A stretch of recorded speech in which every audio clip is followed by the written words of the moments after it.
আজকে যে সাংবাদিক যে কেউ যদি মুক্তিযুদ্ধ নিয়ে কথা বলে তাহলে তারা ফ্যাসিস্টের দোসর হয়ে যায়। এই বাংলাদেশে এখন স্বাধীনভাবে মত প্রকাশের কোনো সুযোগ নেই। আজকে এই স্বাধীন বাংলাদেশে একজন মুক্তিযোদ্ধা, একজন সাংবাদিক, একজন বিশিষ্ট অধ্যাপক, ঢাকা বিশ্ববিদ্যালয়ের আইন বিভাগের অধ্যাপক সহ আরো অন্যান্য সম্মানিত ব্যক্তিবর্গ, তাদের সাথে ওপেনে মব করা হলো এবং তাদেরকে লাঞ্ছিত করা হলো, তাদেরকে আঘাত করা হলো। যেখানে এই যে আঘাত করা হয়েছে তাদের সাথে, সেখানে মূলত ক্রিমিনাল অফেন্স হয়েছে তাদের সাথে 325, 323 এগুলো হয়েছে তাদের সাথে, তাদের মানহানি হয়েছে এবং যেখানে তারা ভিকটিম হয়েছে অথচ তাদেরকেই আবার কোর্টে এনে গ্রেপ্তার দেখানো হচ্ছে, তাও আবার সন্ত্রাস বিরোধী আইনে।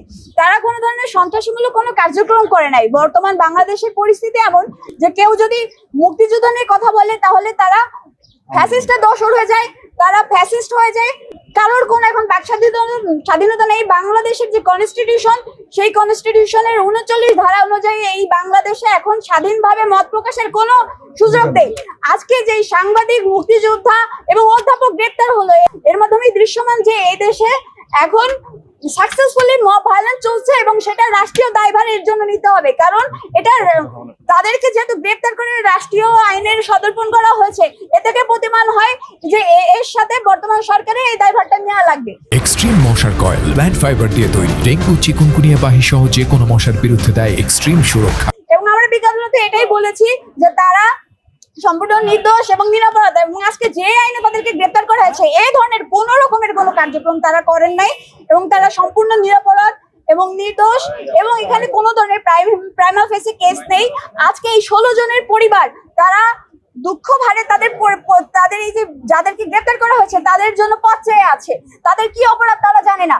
তারা তাদের যে মতামত একটি স্বাধীন রাষ্ট্রে সেটাই পেশ করেছে, অথচ তাদেরকে আজকে গ্রেপ্তার করা হলো এবং ন্যায় বিচার ছাড়াই তাদেরকে আবার জেল হাজতে প্রেরণ করা হলো। আমরা আশা করেছিলাম আমরা বিজ্ঞ আদালত থেকে ন্যায় বিচার পাবো, তাদেরকে জামিন প্রদান করা হবে, কিন্তু এ ধরনের কোনো কিছুই করা হলো না এবং তাদেরকে গ্রেপ্তার করা হলো কোনো ধরনের ডকুমেন্টস ছাড়া। এখানে আমরা যা দেখেছি সেটা পুরোপুরি আইনের শাসন এখানে ব্যাহত হয়েছে।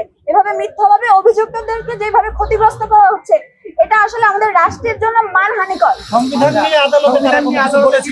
তারা বলেছে, আমাদের যে আসামিরা ছিল তারা নিজেরাই বলেছে, তিনি যেহেতু একজন আইনের অধ্যাপক, তিনি বলেছেন যে 33 অনুযায়ী একজন নাগরিকের যে অধিকার রয়েছে, একজন নাগরিককে গ্রেপ্তার করার পরে যেভাবে রাখা উচিত ছিল, যে ধরনের কন্ডিশন থাকা দরকার ছিল, তার কোনো কিছুই প্রতীয়মান ছিল না এবং তাদেরকে একটি ঘরে রাখা হয়েছে, সে ঘরে ফ্যান পর্যন্ত নাই এই গরমের মধ্যে এবং ধুলাবালির মধ্যে, এবং তাদের সাথে এমন ভাবে মানে খুবই খারাপ ভাবে আসলে ওখানে ব্যবহার করা হয়েছে, যেখানে তাদের 33 যে আর্টিকেল রয়েছে সংবিধানের, সেখানে যে ধরনের অধিকার দেওয়া হয়েছে সেটা সম্পূর্ণ আকারে লঙ্ঘন হয়েছে।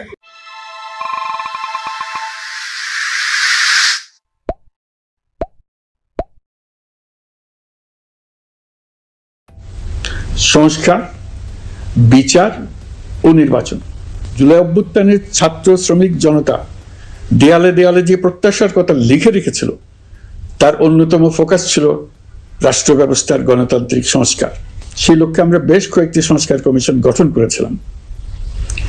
তাদের মধ্যে প্রধান সংস্কার কমিশনগুলো যে সুপারিশ পেশ করেছে, সেগুলোর মধ্যে স্বল্প সময়ের মধ্যে আশু বাস্তবায়নযোগ্য বহু সংস্কার আমরা ইতিমধ্যে সম্পন্ন করেছি।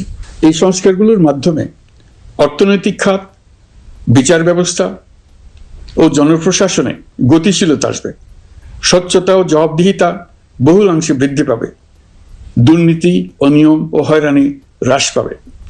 দীর্ঘমেয়াদী সংস্কার কাজ বাস্তবায়নের লক্ষ্যে আমরা জাতীয় ঐকমত্য কমিশন গঠন করেছিলাম। এই কমিশনে 30টিরও অধিক রাজনৈতিক দল ও জোট স্বতঃস্ফূর্তভাবে অংশগ্রহণ করেছে, তাদের মতামত দিয়েছে। প্রাথমিক পর্যায়ে ঐকমত্য কমিশন 166টি সুপারিশ নিয়ে 30টির বেশি রাজনৈতিক দলের সঙ্গে প্রায় 2 মাস ধরে দলগত ও জোটগতভাবে আলোচনা করেছিল। এই প্রক্রিয়ায় যেসব বিষয়ে রাজনৈতিক দলগুলোর মধ্যে ঐকমত্য